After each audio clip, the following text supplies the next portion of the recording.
Okay, you have a lot of questions.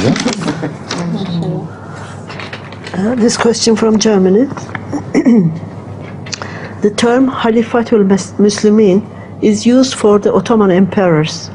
Does Huzur think that it is proper? Please repeat. The term Khalifatul Muslimin is used for the Ottoman emperors. Does Huzur think it proper to use this term for them? And why not? They have every right to coin a term. So this is a term which is coined by them, which relates to the kings or emperors of Turkey.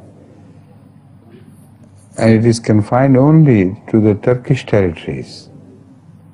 It does not extend beyond that. But the term Khalifa, which is used by the Holy Quran and which is recognized in Islam, is not a territorial term.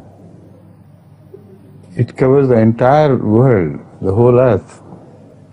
So they have every right to coin their own terms, and Islam has his right, its right to coin its own terms. So they are not to be mixed together.